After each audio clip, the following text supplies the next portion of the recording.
I cheated on my wife with her twin sister for years, but one day, she set a trap that left me in shock. The taste of betrayal is sweeter than you'd think, until it isn't. On the night my world collapsed, I found myself staring into identical pairs of hazel eyesone, set burning with righteous fury, the other swimming with guilt. My wife and her twin sister stood shoulder to shoulder in the kitchen of the home I would soon lose, their faces carbon copies of each other down to the dimple on their left, cheeks united in judgment against me. In that moment, the sweetness of my 3-year deception curdled into something bitter and poisonous. "Play it." "Sarah, my wife," said coldly to Jessica, her twin. Jessica, avoiding my gaze, pressed a button on her phone. My own voice filled the room. "I love you, Sarah. I've always loved you." Except I hadn't been speaking to Sarah when I'd said those words. I'd been in a hotel bed with Jessica, calling her by my wife's name in a moment of passionate slip that happened more often than either of us acknowledged. The recording stopped. The silence that followed was deafening. "Now tell me, David," Sarah said, her voice unnervingly steady. "Am I your wife, or am I just a name you call out regardless of which twin you're fucking? I never meant for it to go this far." That's what everyone says, isn't it? The classic line of a man caught in his own web of lies.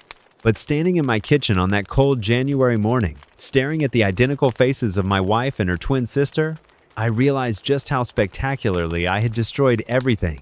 It started 3 years ago at Sarah and Jessica's 35th birthday party.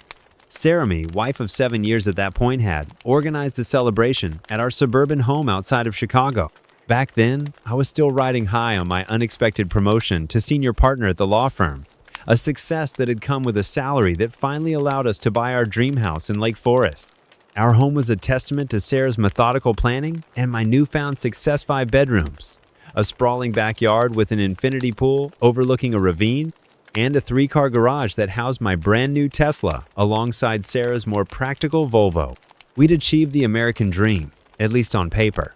Successful careers, a beautiful home, and a marriage that everyone in our social circle envied. "You two are just perfect together," Sarah's mother had commented that night, champagne glass in hand as she surveyed the party. "Jessica needs to find someone steady like David." Sarah had smiled at that, squeezing my hand under the table. "David's one of a kind, Mom." If only she knew how ordinary I truly was, so susceptible to the most cliched of temptations. The resemblance between the twins had always been uncanny. Same honey, blonde hair, same hazel eyes that crinkled at the corners when they smiled, same dimple on their left cheek. Growing up, they'd played the typical twin pranks, switching places in school, confusing dates, answering to each other's names. But as adults, they deliberately cultivated differences. Sarah kept her hair shorter, in a sleek bob that framed her face perfectly. Jessica wore hers longer, often tousled as though she'd just rolled out of bed. Sarah dressed in tailored neutrals. Jessica favored bold colors and patterns. More significant than their physical differences were their personalities.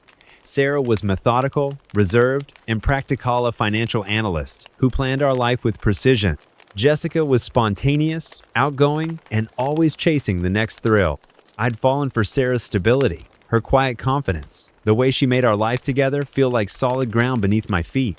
That night of their birthday party, as 50 guests mingled in our expansive living room, I found myself alone with Jessica in the garage as I searched for another case of beer. She'd been drinking, we all had, and there was something raw in her eyes when she looked at me. "You know, David?" she said, her voice slightly slurred. "I've always wondered what Sarah saw in you." She stepped closer, her perfume different from Sarah's, more floral filling my senses. Now I think I understand. I should have walked away. Should have laughed it off and returned to the party, to my wife. Instead, I kissed her back when her lips met mine. The kiss lasted only seconds before I pulled away, horrified at what I'd done. "Jessica, no, can't." "Why not?" she asked, eyes bright with challenge. "Don't tell me you've never thought about it. The fantasy of having both twins.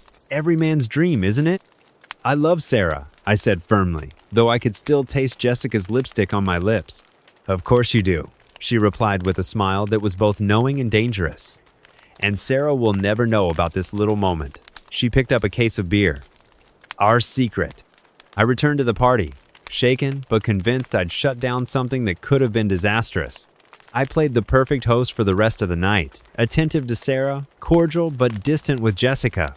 When all the guests had gone and Sarah was clearing the last of the glasses, Jessica hugged me goodbye. "Happy birthday," I said stiffly. "It certainly has been," she whispered in my ear, her hand lingering on my back. I told myself it was over a momentary lapse, a near miss, nothing more. I was wrong. 2 weeks later, my phone pinged with a text from an unknown number. "I can't stop thinking about that kiss. Can you? Jay." I should have blocked the number. Instead, I saved it and replied, "We made a mistake. It can't happen again. How about coffee? Just to talk. No harm in that, right?" I knew there was harm, plenty of it. But I agreed anyway, telling myself it was to clarify boundaries. We met at a small cafe in Evanston, far from our usual haunts. Jessica wore a red dress that hugged her curved curves identical to my wife's, but somehow forbidden and therefore more enticing. "I'm not here to break up your marriage," she said after we'd settled with our drinks. "Sarah's my sister. I love her." "Then what is this?" She traced the rim of her cup with a manicured finger. "Chemistry? Maybe? Connection? I've watched you with Sarah for years, David. You're different with me. More alive." "Because you're not my wife," I said bluntly. "It's the novelty." "Is it though?" Her gaze was penetrating. "Or is it because Sarah's so focused on her perfect life plan that she doesn't see who you really are?" That question hit a nerve. Sarah and I had been drifting apart, in the subtle way that busy couples do. Our conversations revolved around schedules, finances, home maintenance. When had we last discussed dreams, fears, fantasies? When had she last looked at me the way Jessica was looking at me now, like I was the most fascinating person in the room? "I should go," I said, standing abruptly. "Of course." Jessica's smile was understanding, patient. "But David, if you ever want to be seen, really seen, you have my number." That first betrayal led to others. What began as occasional texts evolved into coffee meetings, then lunches, then secret trysts whenever Jessica visited from Milwaukee, where she worked as a marketing executive. Hotel rooms charged to my personal credit card. Afternoon escapes. Weekend rendezvous when Sarah traveled for work.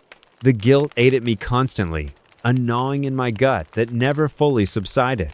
Yet, there was something intoxicating about Jessica that I couldn't resist. Perhaps the thrill of the forbidden. Perhaps the novelty of someone who looks so much like my wife but behaves so differently. With Jessica, I was a different man, more daring, less constrained, freed from the expectations of the perfect husband in the perfect marriage. "Do you ever mix us up?"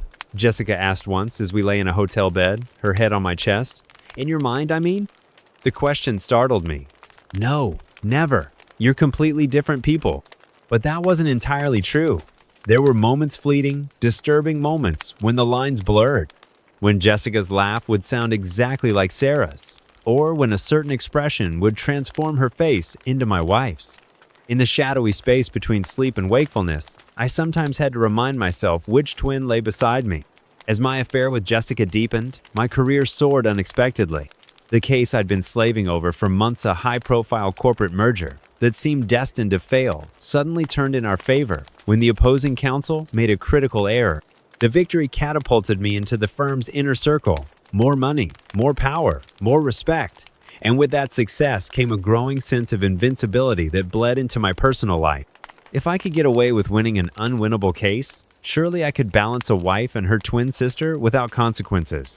"We should be more careful," Jessica said after a particularly close call Sarah had called while we were together, and I'd answered, maintaining a businesslike tone while Jessica kissed my neck. "This would destroy her." "We are careful," I assured her, though my heart had raced during that call. "Are we, though?" Jessica pulled away, suddenly serious. "David, I'm having fun, but Sarah's my sister. I don't want to hurt her. She'll never find out, I promise," believing it with the arrogance of a man who'd never faced consequences. Sarah never suspected, or so I thought. Our marriage continued on its steady course, though I noticed her growing more distant over time. She worked later hours, initiated sex less frequently, spent more weekends visiting her parents alone. I blamed work stress, the natural evolution of a long-term relationship. Deep down, I knew better. There were moments when I caught her watching me with a strange expression, not quite suspicion, but something adjacent to it. Once, she asked casually if I'd been wearing a new cologne. I hadn't, but Jessica had given me a bottle of her favorite scent on me. Another time, she found a long blonde hair on my suit jacket that I claimed must have been hers, though by then she'd cut her hair even shorter into a pixie cut, while Jessica's remained long. "You seem different lately," Sarah commented one night over dinner, about 2 years into my affair with her sister. "Happier somehow." I nearly choked on my wine. "Do I?" Her gaze was assessing. "Is it the promotion? The Westmoreland case?" "Probably," I said, grateful for the excuse. "It's been a good year professionally." Sarah nodded, her expression unreadable. "I'm glad something's making you happy."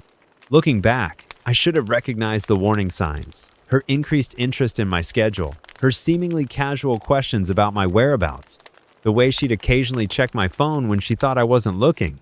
Sarah wasn't oblivious. She was gathering intelligence. The night everything fell apart began innocuously enough. Sarah mentioned over breakfast that Jessica was coming to stay with us for a few days. "She's between apartments," Sarah explained, buttering her toast with precise movements. "It'll only be for a week or so. That's okay with you, isn't it?" My pulse quickened at the prospect of Jessica under our roof, but I kept my expression neutral. "Of course, she's family." Sarah's smile didn't quite reach her eyes. "Yes, she certainly is." Jessica arrived on Monday, rolling a single suitcase into our guest room, while Sarah gave her the tour. "It's so generous of you both to let me crash here," she said, her eyes meeting mine briefly over her sister's shoulder. That night, with Jessica just down the hall, I lay awake beside Sarah, my body tense with awareness. The house felt charged, as though the walls themselves recognized the perversity of the situation, the man, the wife, the lover, all under one roof. By Wednesday, Sarah had returned to her usual routine up at 6, at the office by 7:30, home after 8. Jessica and I, alone in the house, maintained a careful distance at first. "This is too weird," she whispered when I cornered her in the kitchen that first morning. "In your home and Sarah's home. I can't." But by afternoon, restraint had crumbled. We ended up in the guest bedroom, the door locked, guilt temporarily drowned in familiar passion. Afterward, Jessica seemed different, somehow more hesitant, asking questions about my marriage that made me uncomfortable. "Do you love her?" she asked as we lay in the guest bedroom, the afternoon light filtering through the blinds. "Of course I do," I answered automatically. "Then why are we doing this?" I had no good answer. The truth was both too simple and too complicated. Because I could. Because it was exciting. Because the forbidden always tastes sweeter. Because maybe I was a worse person than I wanted to admit. "I don't know," I finally said. "Maybe we should stop."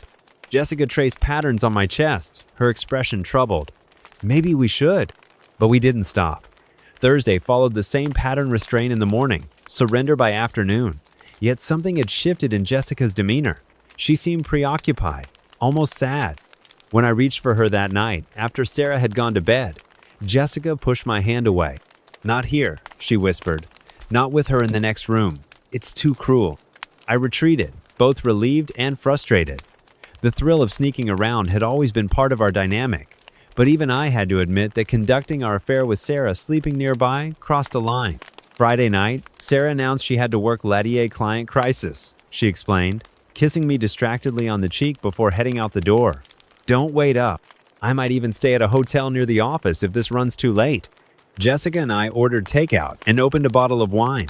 The evening had the strange quality of a regular date-to-dinner conversation, comfortable silences. Almost as though we were a normal couple.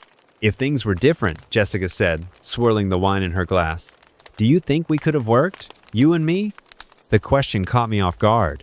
"I don't know. Maybe." I tried to imagine it a life with Jessica instead of Sarah. We'd probably drive each other crazy. She laughed, a sound so similar to Sarah's that it sent a pang through my chest. Probably, but it might be fun while it lasted. One thing led to another, and we ended up in the master bedroom, a line we'd never crossed before. Making love in the bed I shared with Sarah felt like the ultimate betrayal, yet I couldn't resist when Jessica led me there.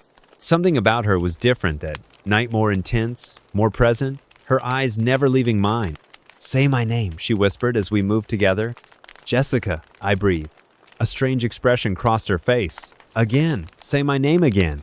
"Jessica," I repeated, though something tugged at the edges of my consciousness, a doubt, a question.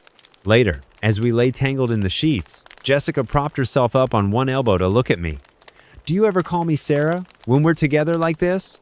I froze. Had I? The possibility horrified me, though I couldn't deny there had been moments of confusion. No, of course not.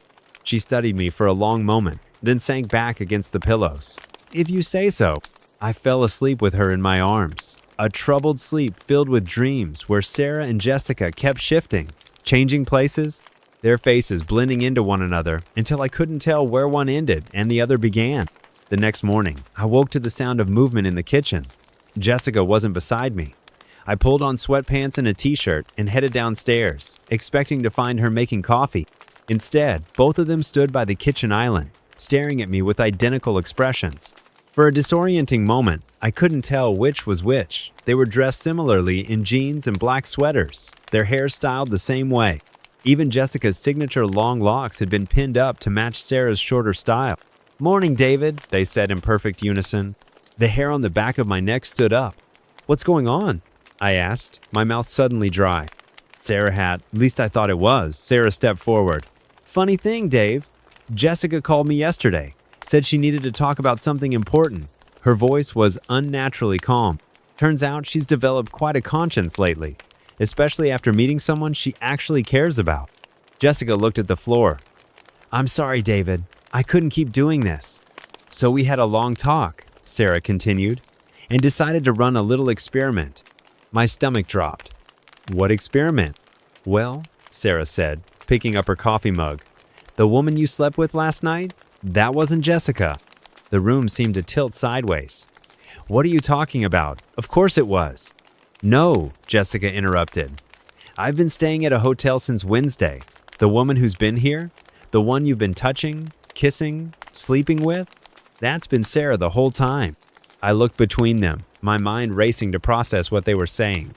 "That's not possible. I would have known. Known what?" Sarah's voice was razor sharp now. "Known that it was your wife and not her sister? Interesting that you're so sure you could tell the difference, considering you've been fucking both of us." The crudeness of her language shocked me. In 15 years together, I had rarely heard Sarah curse. "I changed my perfume," Sarah explained, her eyes cold. "Used Jessica's brand of shampoo. Mimicked her laugh, her mannerism saw, things you should have noticed if you were really paying attention. But you didn't, because you don't see either of us as individuals, do you? We're interchangeable to you." The realization of what had happened, that I'd been intimate with my own wife while believing she was her sister, left me speechless with shame. "It wasn't difficult," Sarah continued, a terrible smile playing at her lips. "We've been watching each other our whole lives. I know exactly how Jessica moves, how she speaks, even how she kisses. Don't I, Jess?" Jessica nodded, unable to meet my gaze. "We practiced. For weeks. Ever since I finally told her about us." Sarah pulled something from her pocket and slid it across the counter. I recognized it immediately, the recording device I used for depositions. My blood ran cold. "I found this in your office last month," she said, her voice eerily steady. "Thought it might come in handy. Turns out I was right." "You recorded us?" The room was spinning now. Every word, every sound. Her smile was terrible to behold. Every time you called her by my name in bed, interesting slip of the tongue, that. The memory of Jessica, rather, Sarah asking me to say her name during sex, hit me with sudden clarity. She'd been testing me, and I'd passed her test in the worst possible way. "How long?" I finally managed to ask. "How long have you known?" "About 2 years," Sarah replied, her composure finally cracking. 2 years of wondering what I did wrong. 2 years of questioning if I was crazy for suspecting my own sister. 2 years of checking your phone when you were in the shower, of finding hotel receipts, of smelling her perfume on your clothes. "Sarah, don't." Her voice was like a slap. "Don't you dare try to apologize. Not now." Jessica stepped forward, tears streaming down her face. "I'm moving to Seattle next week. I've met someone, and I'm trying to be a better person." She looked at Sarah. "I'll never forgive myself for what I've done to you." Sarah nodded stiffly. "And I'll never completely forgive you either. But you're my sister, and eventually we'll find a way forward." She turned to me. "You and I, however, are done." "Sarah, please," I began, but she held up her hand. "Save it. Your bags are already packed. They're in the garage. I want you out by noon."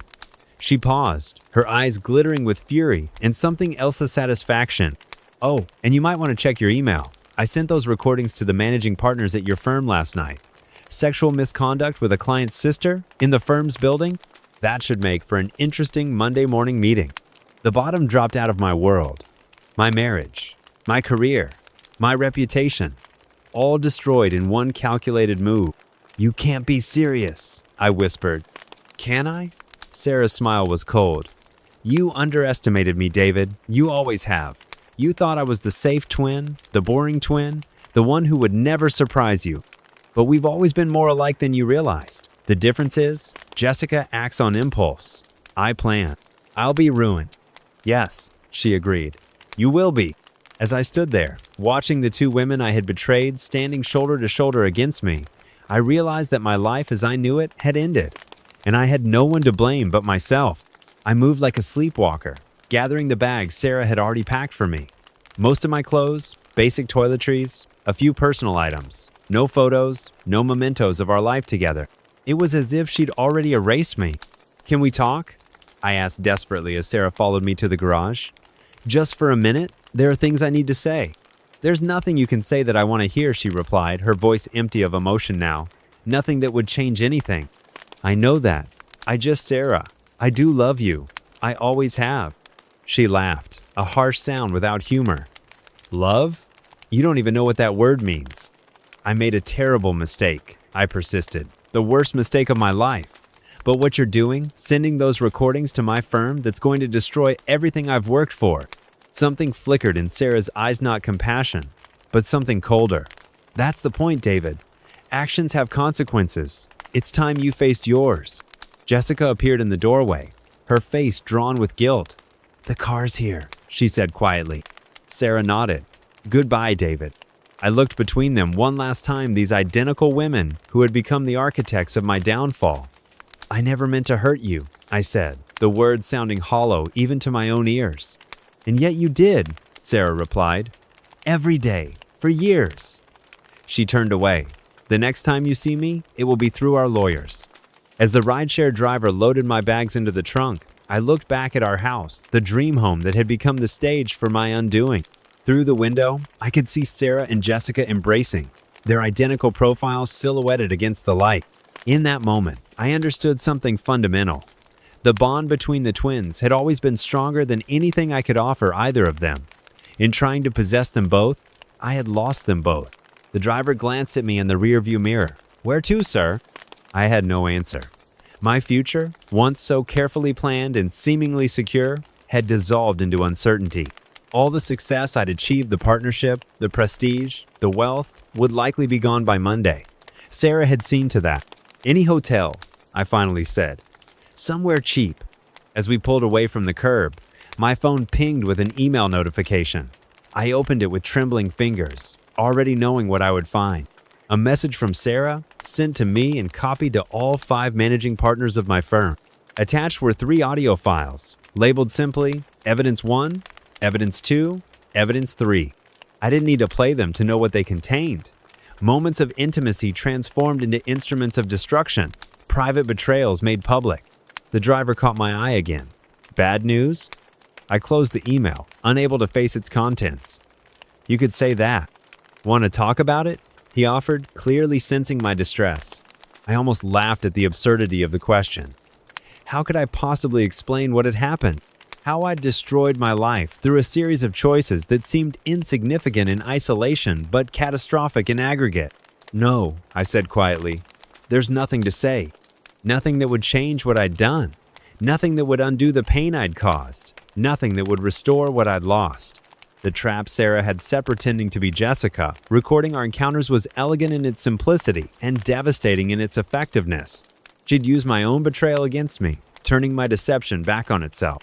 And in doing so, she'd revealed a truth I'd been too blind to see. That the woman I'd underestimated, the one I'd thought was predictable and safe, had depths I'd never bothered to explore. As the car carried me away from the ruins of my former life, one thought echoed in my mind. I had never really known my wife at all. If this story resonated with you, don't forget to like, comment, and subscribe for more real-life dramas. Share with friends who appreciate stories about consequences and redemption.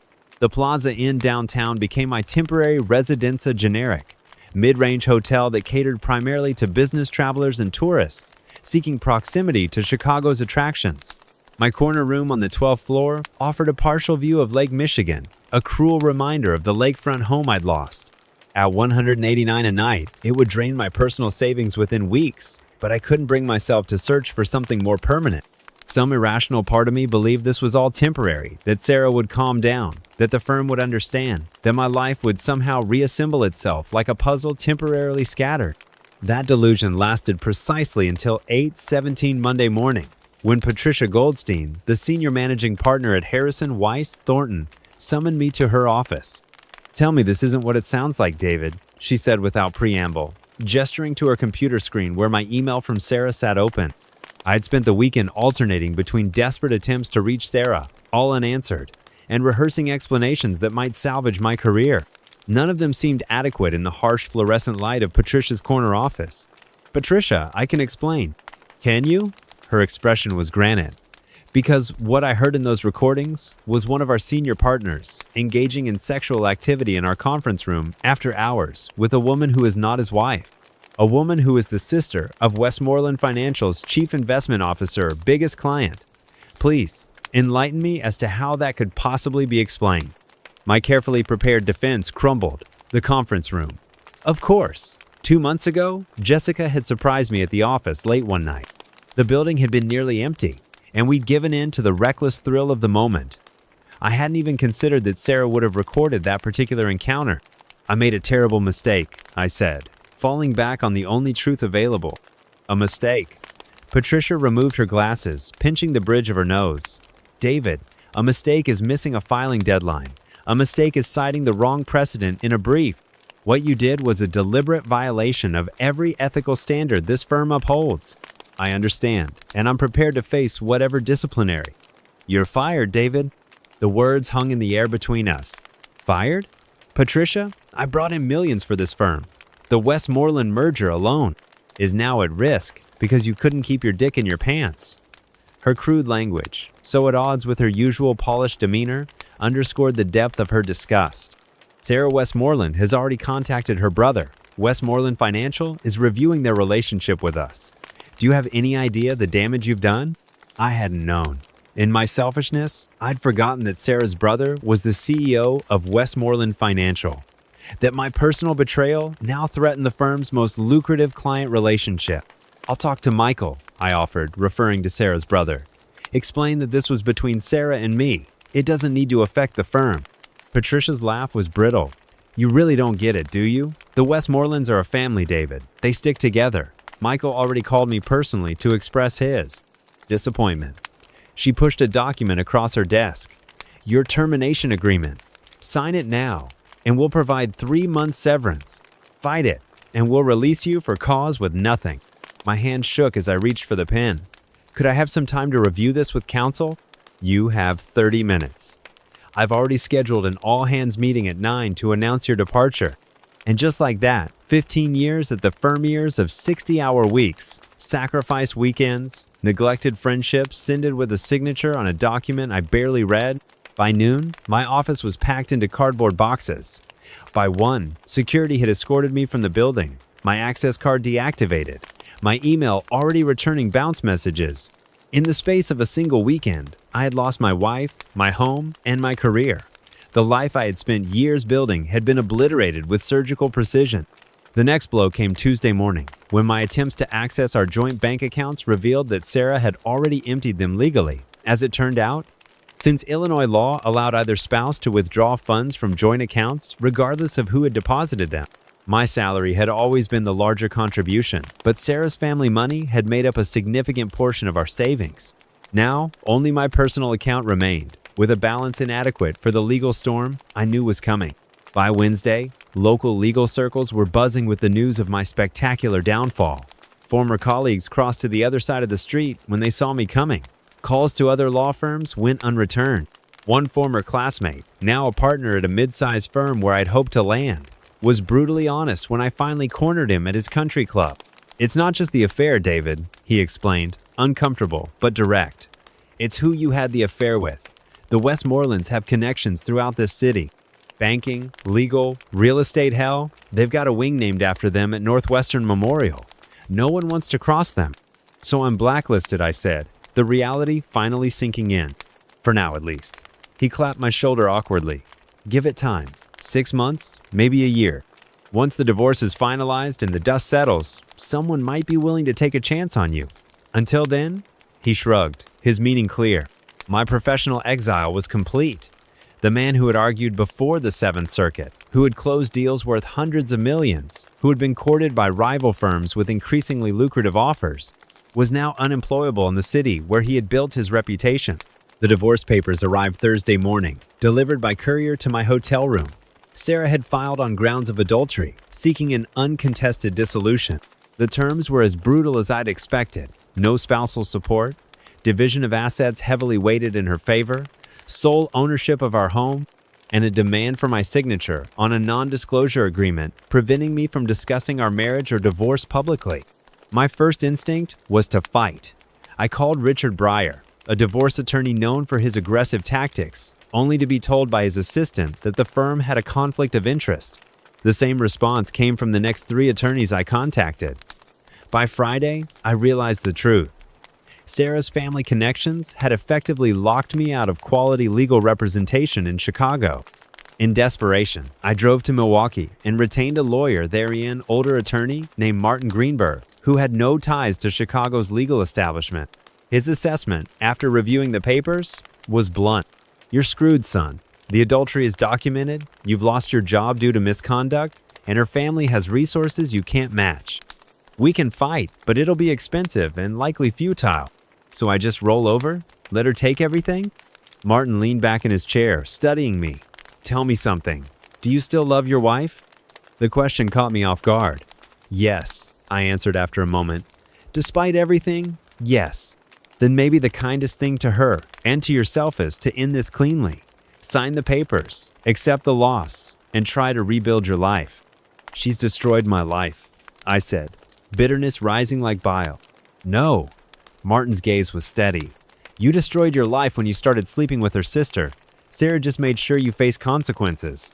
His words, harsh but true, stayed with me during the long drive back to Chicago. Had I still loved Sarah, even while betraying her? The question gnawed at me. There had been no grand falling out of love, no moment when I'd stopped cherishing her. Instead, there had been a slow drift, a gradual taking for granted. And then the intoxicating newness of Jessica, the familiarity of Sarah's body, with none of the accumulated history, tensions, and compromises. But love? Yes, I realized with growing horror. I had loved Sarah throughout the entire affair. What did that say about me? By the 2-week mark of my exile, the Plaza Inn had become both sanctuary and prison. I'd moved to a smaller, cheaper room to conserve funds. My meals consisted primarily of delivery, pizza, and convenience store sandwiches. I'd grown a beard partly out of depression, partly as a small disguise against the occasional recognition in public. Each day followed the same pattern. Wake up, check my phone for messages from Sarah. None. Send another apologetic email. No response. Scan job boards for positions in other cities. Make calls that went unreturned. Drink too much from the minibar. Sleep fitfully. Repeat. It was during this period of isolation that I began writing not with any intention of publication, but simply to make sense of what had happened. At first, the words were angry, self-pitying scrawls in the hotel's complimentary notepad. Gradually, they evolved into more reflective passages typed into my laptop. I wrote about meeting Sarah 15 years earlier, when she was a graduate student in economics, and I was a second-year associate already marked for advancement. About our courtship, our shared dreams, the life we'd built. About the first time I noticed Jessica looking at me differently, the slow erosion of my moral boundaries, the compartmentalization that allowed me to be both loving husband and serial adulterer. The writing became a compulsion, a form of therapy I couldn't afford otherwise. I wrote through the night sometimes, fueled by minibar, scotch, and room service coffee, trying to understand my own actions through the act of documenting them. One night, deep in this process, my phone rang an unfamiliar number with a Chicago area code. Hello? I answered, heart racing with the possibility it might somehow be Sarah. David Richards? A man's voice unfamiliar. Yes? This is Michael Westmoreland. My stomach dropped. Sarah's brother, the CEO whose company I jeopardized. Michael, Save it, he interrupted. I'm not calling for apologies. I'm calling to deliver a message, and then you and I will never speak again. Are we clear? Yes, I managed. Stay away from my sister. Both of my sisters. His voice was ice. The divorce papers are fair more than fair, considering what you did. Sign them. Move on. And if I ever hear you've tried to contact either Sarah or Jessica again, the professional difficulties you're experiencing now will seem like a minor inconvenience. Do I make myself absolutely clear? Crystal clear, I said, recognizing the threat beneath the corporate politeness. Good. One more thing. I've had reports you've been hanging around Sarah's office building. That stops now. I hadn't been near her office since the separation, but arguing seemed pointless. Understood. Goodbye, David. I sincerely hope we never have reason to speak again. The line went dead, leaving me staring at the phone in confusion. Why would Michael think I'd been at Sarah's office? Unless, with sudden clarity, I realized what must be happening. Sarah was seeing someone from her workplace and had mistaken this person for me, or invented the story to ensure her brother would intervene. The thought of Sarah with another man sent a wave of irrational jealousy through me. Irrational because I had forfeited any right to such feelings, yet overwhelming nonetheless. Sarah moving on, while I remained trapped in the purgatory of my own making. That night, I drank until the minibar was empty, then ordered more from room service. In my drunken haze, I called Jessica's old number again, knowing it had been disconnected, but needing to speak the words aloud to someone. I've lost everything. I slurred into the automated message. Everything. And I deserve it. God, I deserve all of it. 3 weeks after my expulsion from home and work, I received an unexpected email from Carolyn Peters, an editor at Auburn House Publishing. Dear Mr. Richards, it began. Your former colleague James Thornton suggested I reach out regarding potential legal content for our professional development series. James, a senior associate at the firm, had apparently recommended me for a legal writing project, a small lifeline thrown from the wreckage of my former workplace. The advance was modest, but the work would be straightforward. Updating a practitioner's guide to corporate compliance, an area where I had genuine expertise. I called Carolyn immediately, grateful for any professional connection. We arranged to meet the following day at her office in the Loop. The Auburn House offices occupied a half floor in a modest building, nothing like the gleaming tower where I'd worked at Harrison, Weiss, Thornton. Carolyn, a brisk woman in her 50s with steel gray hair and practical glasses, welcomed me without the awkwardness I'd come to expect. James speaks highly of your technical knowledge, she said as we sat in her cluttered office. Says you have a gift for making complex legal concepts accessible. That's generous of him, I replied, wondering what else James had shared about my circumstances. He also mentioned you're between positions at the moment. So she knew. Yes, that's correct. Carolyn nodded, unperturbed. The corporate compliance guide is our priority. Standard contract, 30% advance on signing, the rest on delivery. She pushed a folder across her desk. But I'm actually interested in discussing another project as well. I opened the folder, expecting more legal content. Instead, I found a printout of my own writing pages from the personal reflections I'd been composing in my hotel room. How did you get this? I asked, blood draining from my face. James found it on the firm's server. Apparently, you were using your work laptop for personal writing before your departure. When the IT department was clearing your digital accounts, he happened to see these pages. He thought they had potential. I vaguely remembered working on my reflections during late nights at the office. Horrified, I realized some of my most private thoughts had been sitting on the firm's server, accessible to anyone with administrative privileges. This is private, I said, closing the folder. Not intended for anyone else to read. And yet, it's compelling, Carolyn countered. Raw, honest, unflinching in its self-examination. There's an audience for this kind of personal reckoning, David. You want to publish my divorce diary? I asked incredulously. I want to publish your memoir of moral failure and its consequences. Her gaze was direct, professional. A cautionary tale from someone who had everything and lost it through his own actions.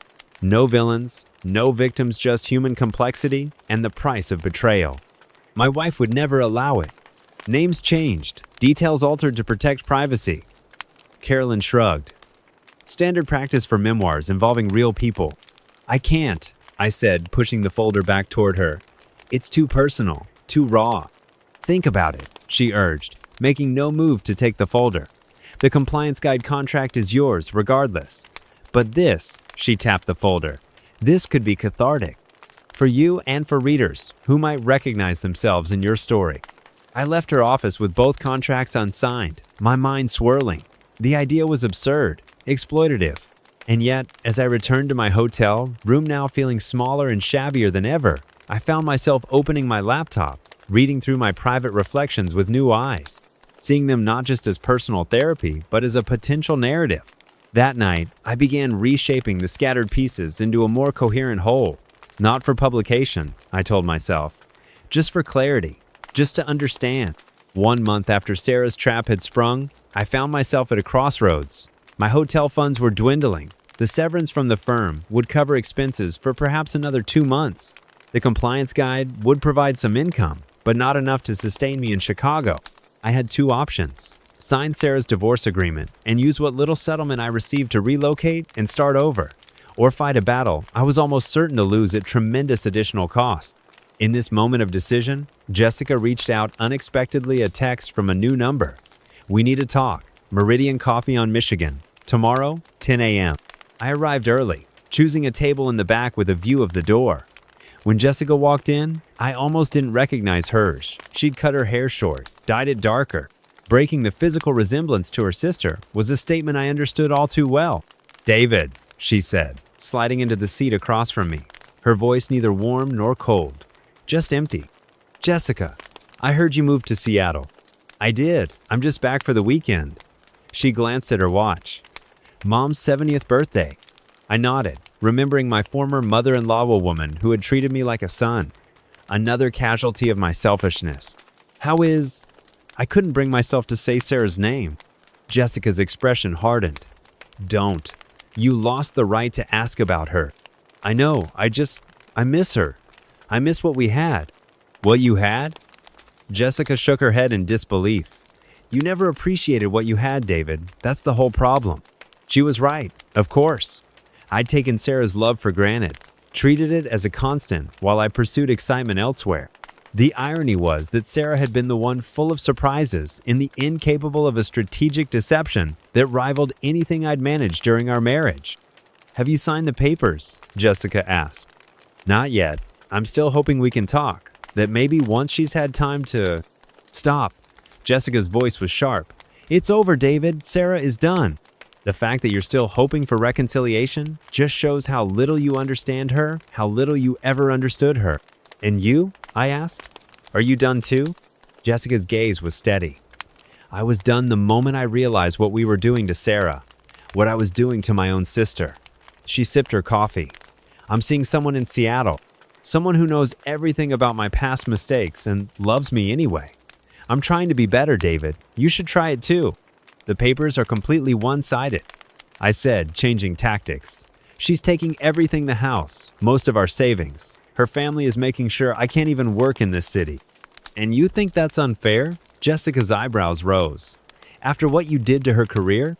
I frowned. "What are you talking about? I never did anything to Sarah's career." Jessica laughed, a bitter sound. "You really don't know, do you? 3 years ago, Sarah was offered the position of Chief Investment Officer at Westmoreland Financial, a job she'd been working toward her entire career. She turned it down because you said a move to New York would disrupt your path to partnership. She chose you over her dream job, David. And how did you repay that sacrifice? By sleeping with her sister while she worked 60-hour weeks to advance at a company that would never value her the way Westmoreland would have. The revelation hit me like a physical blow. Sarah had never mentioned the New York offer, had never indicated that she was making such a significant career sacrifice. I'd been so absorbed in my own professional ascent that I'd failed to notice her care of others. "I didn't know," I said weakly. "Of course you didn't, because you never asked." Jessica stood, gathering her coat. "Sign the papers, David. Let her move on." She turned to leave, then paused. "She's seeing someone, by the way. A neurosurgeon she met through work. He treats her well." Her eyes locked with mine, better than either of us did. The news hit me like another physical blow. Sarah, my Sarah, with someone else, in our home, in our bed. The irrational jealousy that surged through me was rich with ironia fact, not lost on Jessica, whose bitter smile told me she'd delivered the information precisely for that effect. "Goodbye, David," she said, walking away. "I hope someday you figure out why you were so willing to throw away something beautiful for something that was never real." I watched her leave, her words echoing in my head. Something beautiful for something never real. The affair with Jessica had been exciting, intoxicating, but ultimately hollow pale imitation of the genuine connection I'd had with Sarah, a connection I'd failed to nurture and protect. That afternoon, I signed the divorce papers. All of them, including the non-disclosure agreement that would prevent me from ever publicly discussing the details of our marriage. I arranged for them to be delivered to Sarah's attorney, along with a letter I'd written and rewritten a dozen times, not asking for forgiveness or reconciliation, but simply acknowledging the pain I'd caused and accepting full responsibility. Then I returned to my hotel room and opened my laptop. I began writing again, not the memoir Carolyn had proposed, but something more personal.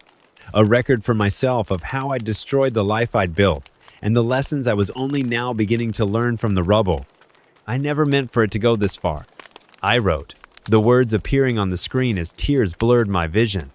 But intentions count for nothing in the face of actions, and my actions revealed a truth I wasn't ready to face. That I was capable of betraying the person I loved most in the world, not once in a moment of weakness, but repeatedly, systematically, over years. I wrote through the night, pouring everything onto the page not for publication or redemption, but for understanding. By dawn, exhausted but somehow lighter, I made two decisions. I would accept Carolyn's offer for the compliance guide, but decline the memoir, and I would leave Chicago as soon as the work was complete. My life here was over. Sarah had ensured that with her carefully executed trap, but perhaps somewhere else, I could begin to build something new, something based on the hard lessons of my spectacular failure. As the morning light filtered through the hotel curtains, I found myself thinking of Sarah not with bitterness, but with a strange, sad respect.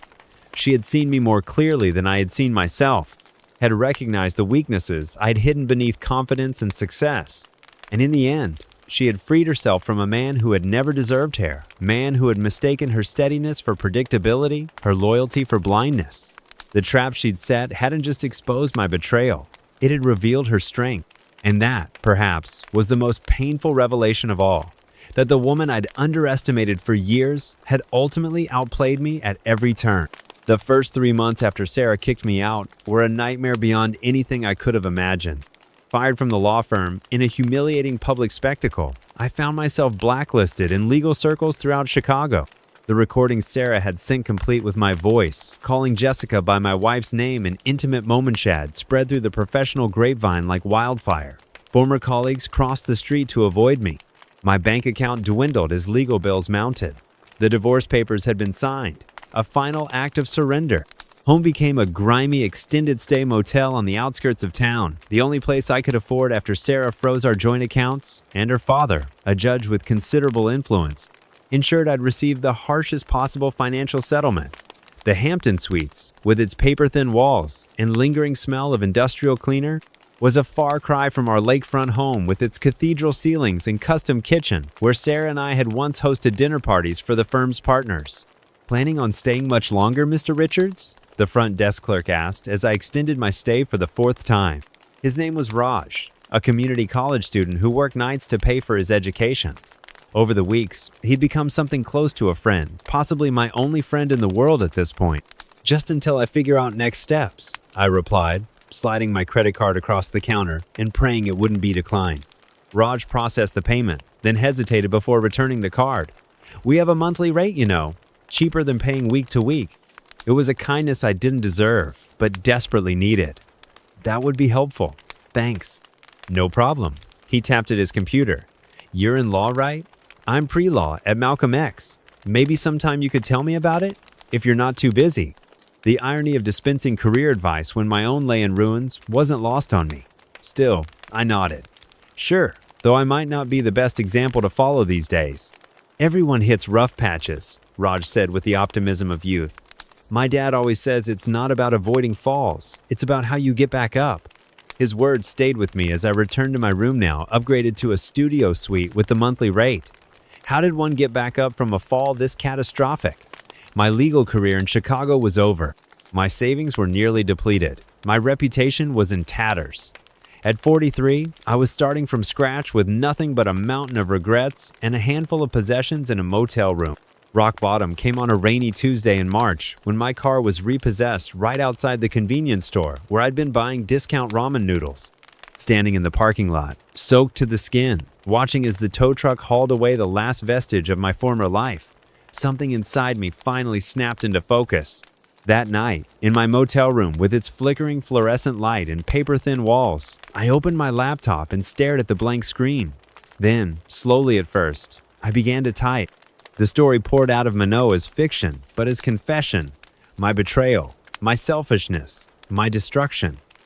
By dawn, I had written 60 pages of raw, unfiltered truth. The writing continued for days, becoming both compulsion and therapy. I wrote during the day while searching for any legal work I could find, document, review, research assistance, anything to generate income. I wrote at night, fueled by cheap coffee and cheaper whiskey. I wrote about my marriage, my affair, the moment of discovery, and the aftermath. I wrote without self-pity or justification, forcing myself to confront every selfish choice, every rationalization, every moment I'd prioritize my desires over Sarah's trust.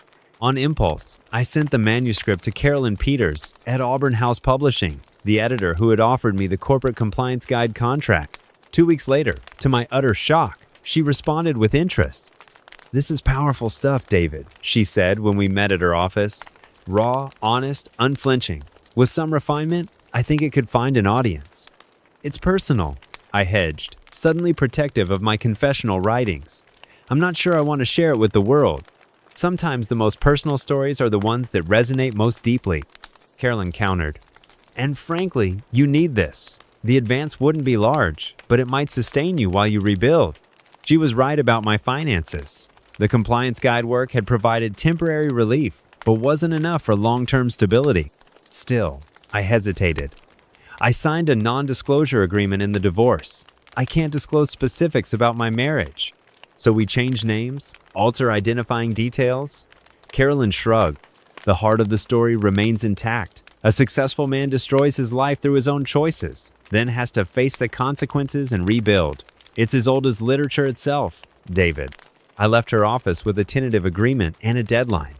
3 months to transform my raw confessions into a publishable manuscript. The advance was modest. 15. Zero but enough to move out of the Hampton Suites and into a small studio apartment in Rogers Park, far from our former social circles. The apartment was sparse, a futon that doubled as my bed, a card table for dining, a single chair, and a desk I'd found on Craigslist. The building housed mostly students from Loyola and Northwestern, young people at the beginning of their lives, while I was starting over in middle age. I threw myself into the writing with the same intensity I'd once devoted to legal briefs. The manuscript evolved from pure confession to something more structurata, narrative of hubris, betrayal, and the slow, painful process of taking responsibility. I titled it Identical Betrayals, a Confession, keeping my real name on the manuscript despite Carolyn's suggestion to use a pseudonym. "I've hidden from the consequences of my actions for too long," I explained when she questioned this decision. "If I'm going to tell this story, I need to own it completely." The book, Identical Betrayals, a confession, hit stores 4 months later, with my name emblazoned across the cover. The publication was low-key. No book tour, minimal marketing, a small initial print run. I expected it to sink without a trace, perhaps finding a few readers before disappearing into the remainder bins. What happened instead was completely unexpected. The book caught the attention of a producer at WBEZ, Chicago's public radio station, who invited me for an interview on their midday program.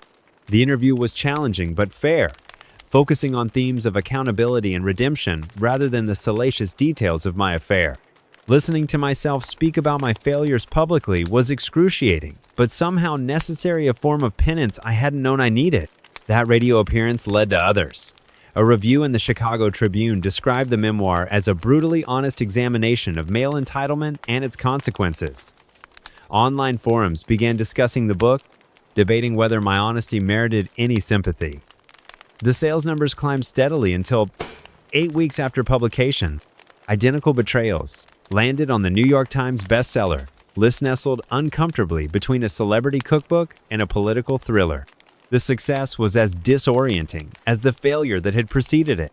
After months of social isolation, I suddenly found myself fielding interview requests, receiving emails from readers, sharing their own stories of infidelity from both sides of the equation, and even, most surprisingly, hearing from former colleagues who seemed eager to reconnect now that I'd achieved a different kind of notoriety. I declined most of these overtures, recognizing them for what they were, not genuine reconciliation, but fascination with my public fall and unexpected resurrection. The only invitation I accepted was from Raj, my former motel desk clerk, who asked if I would speak to his pre-law student group about ethics in the legal profession, a request so ironic I couldn't refuse. The thing about ethical boundaries, I told the room of eager students, is that no one crosses them in a single leap. It's a series of small steps, each seemingly insignificant, until you find yourself in territory you never imagined entering. A young woman in the front row raised her hand. But do you think you're the best person to be giving advice about ethics? Given, you know. She trailed off, embarrassed. Given my spectacular ethical failure? I finished for her, smiling to ease her discomfort. Maybe not, or maybe exactly because of it. I can't tell you how to be perfect clearly. I have no expertise there. But I can tell you with absolute certainty what happens when you compromise your integrity, when you prioritize desire over duty, when you betray the trust of those who love you. After the talk, Raj walked me to my Kara used Honda Civic that had replaced my repossessed BMW. That was real, he said appreciatively.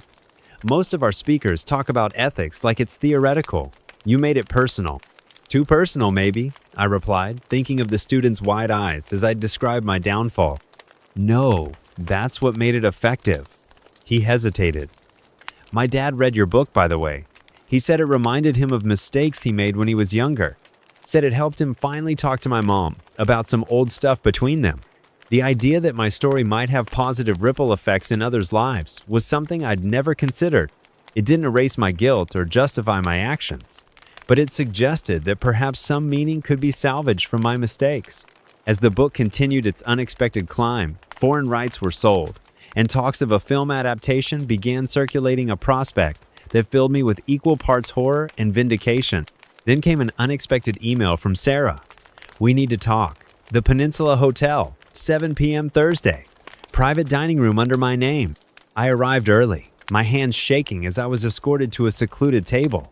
When Sarah walked in, the sight of her knocked the wind out of me. She wore a black dress that accentuated her slender frame, a massive diamond engagement ring catching the light. But it was the confidence in her stride that truly transformed her. She moved like a woman who had found her power. Thank you for coming, she said, taking the seat across from me. No warmth, just business. Of course, I replied, drinking in the sight of her. You look well. I am well, she said simply. Better than I've been in a long time. A waiter appeared with champagne she must have pre-ordered. Sarah waited until our glasses were filled, and we were alone again before speaking. Your book, she said finally. It's quite something. Sarah, She held up her hand. I'm not here to rehash the past. I've moved beyond that. She took a deliberate sip of champagne. I'm here to tell you I'm buying the film rights. I nearly choked. What? My production company, the one I started with, the divorce settlement, we want to adapt your book. A cold smile touched her lips. With certain creative adjustments, of course. You started a production company? I was struggling to keep up. 6 months ago, we've already optioned 3 bestsellers. Yours will be our 4th acquisition.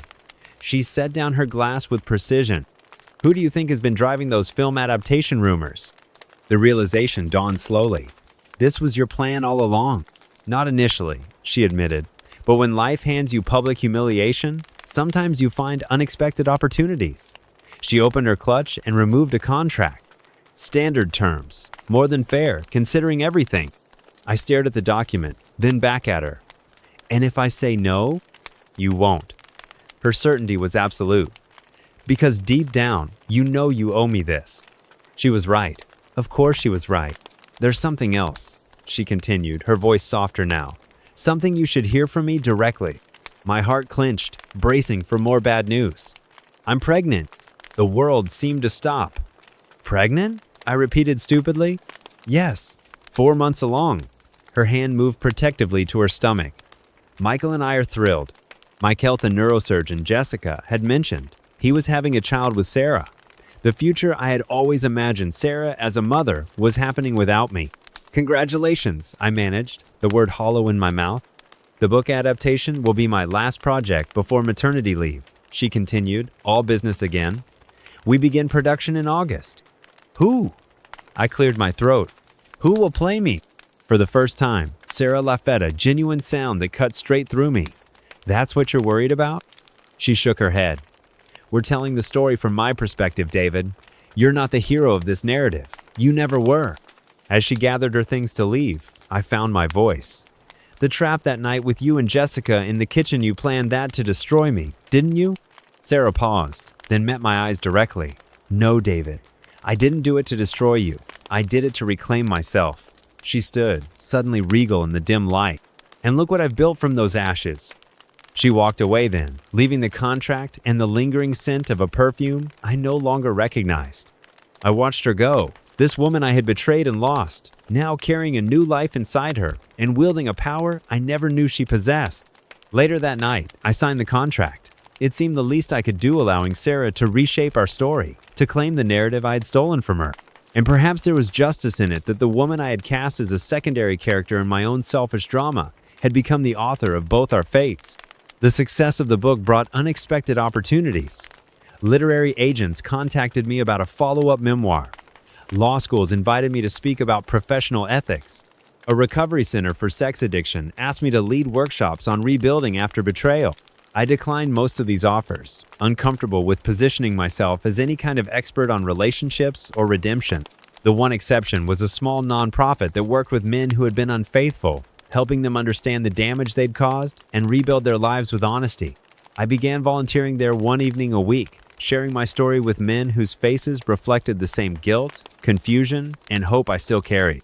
3 weeks after my meeting with Sarah, the news broke that Academy Award winner Natalie Portman would play Sarah in the film adaptation, with Jessica being portrayed by the same actress in a tour de force dual role. The press release made no mention of who would play me. I wasn't surprised. As spring turned to summer, I found myself settling into a new pattern of existence. I'd taken a position teaching legal writing at a small college outside Chicago, the prestigious career I'd once had, but honest work that utilized my skills. My apartment remained sparse, but had become more of a home. I'd even adopted a cat, a one-eyed stray I named Justice, who seemed as intent on rebuilding his life as I was mine. In July, I received an invitation that stopped me in my tracks. Sarah's baby shower. The ivory card, addressed in her mother's distinctive handwriting, requested my presence at the Westmoreland family home for a celebration of new beginnings. My first instinct was to decline. Surely this was a mistake, or worse, some kind of cruel joke, but a handwritten note at the bottom gave me pause. Your presence is specifically requested. W. I called Jessica, who had returned to Chicago permanently after her engagement and data development I'd learned about through mutual acquaintances. Did you know about this? I asked when she answered. The invitation? Yes, it was Sarah's idea. Why would she want me there? It makes no sense. Jessica sighed. She has her reasons, David. My advice? Show up, be respectful, keep a low profile, and leave when it seems appropriate. That's not much of an explanation. It's not my explanation to give. Her voice softened slightly. Look, a lot has changed in the past months, for all of us. Just trust that Sarah knows what she's doing. Trust Sarah. The irony wasn't lost on me. The day of the shower arrived with perfect summer weather sunshine, blue skies, a gentle breeze off the lake. The Westmoreland family home in Lake Forest was exactly as I remembered. A sprawling colonial set on manicured grounds, the epitome of old money and good taste. I parked my Honda at the far end of the circular drive, painfully aware of how it contrasted with the luxury vehicles surrounding it. I'd agonized over a gift before finally settling on a first edition of Goodnight Moon, the book Sarah had once mentioned wanting to read to our future children. The gesture felt simultaneously meaningful and inadequate, much like my presence at this event. At the door, Sarah's mother greeted me with surprising warmth. David, thank you for coming. Mrs. Westmoreland, Catherine, please. She took my arm, guiding me into the house. We're all moving forward, aren't we? The gathering was smaller than I'd expected, perhaps 30 people, mostly family and close friends. I recognized Sarah's cousins, several of her colleagues, and a few mutual friends who looked startled to see me. In the center of it all was Sarah, radiant in a pale blue dress that accentuated her pregnant belly. Beside her stood a tall man with salt and pepper hair and kind eyes, Michael, presumably. He had his arm around her waist, protective yet not possessive. They looked right together, I had to admit, like they belonged. I hung back, accepting a glass of sparkling water from a passing server and trying to make myself inconspicuous. Jessica found me lurking near a potted palm. "You came," she said, sounding slightly surprised despite her earlier encouragement. Still not sure it was the right decision. I nodded towards Sarah and Michael. "They look happy." "They are." Jessica studied me. "How are you, David, really?" The question caught me off guard. No one had asked me that in months, not in any genuine way. "I'm surviving, building something new. It's not what I had, but it's something." "That's more honest than I expected." She smiled, and for a moment I glimpsed the Jessica I'd first been drawn to, direct, perceptive, unguarded. "Sarah wants to speak with you." "After the gifts." "In the library." My anxiety spiked. "Did she say why?" "No, but I suspect it's time for both of you to close this chapter properly." The gift opening was a blur of baby clothes, toys, and nursery furnishings. I stayed at the periphery, watching Sarah's face light up with each present. When she opened, mine saved for last by her mother's orchestration, hush fell over the room. Sarah traced the worn cover of the book with her fingertips, then looked up, her eyes finding mine across the crowd. "Thank you, David. This is perfect." After the formal proceedings ended and guests dispersed into smaller conversational groups, I made my way to the Libraria wood-paneled sanctuary filled with leather-bound books and family photographs. Sarah was already there, seated in a wingback chair by the window. "Thank you for coming," she said as I entered. "I wasn't sure you would." "I almost didn't," I admitted. It seemed strange. "I know." She gestured to the chair opposite hers. "Please, sit." I settled awkwardly, acutely aware of her pregnant belly and the life growing inside. It a life that might have been mine in a different reality, one where I hadn't destroyed everything. "Your book," Sarah began, "was unexpected." "Sarah, if I violated the NDA, that's not why I asked you here." She smiled slightly. "Though my lawyers did review it thoroughly, you were careful, changed enough details while keeping the essential truth." I nodded, still unsure where this was leading. "The film goes into production next month," she continued. "The script takes certain creative liberties, as films do. It's more focused on my journey than your downfall." "That seems fair," I said cautiously. "I wanted to tell you personally that in the film, our story has a different ending." She met my eyes directly. "A more hopeful one." "I don't understand." Sarah shifted in her seat, one hand resting on her belly. "In our real life, there's no reconciliation, no second chance. What you did, what we both did, afterward changed us too, fundamentally." "I know that," I said softly. "But in the film, we wanted to explore the possibility of redemption, of forgiveness. Not because it's what happened, but because it's what some people need to believe can happen." The implication slowly dawned on me. "You're giving the characters a happy ending? After everything?" "Not happy," she corrected. "Hopeful, different. The film Sarah chooses to forgive the film David. They don't reunite romantically, but they find a way forward him as a better man, her as a stronger woman." "Why?" It was the only question I could form. Sarah was quiet for a moment, considering.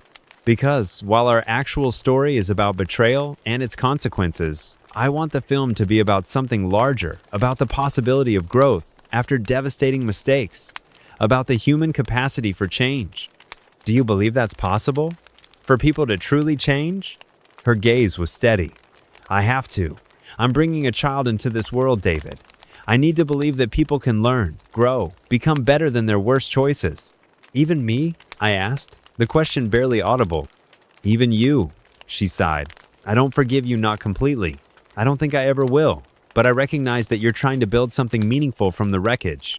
Your book, your teaching, your volunteer work, Jessica told me about that. It counts for something."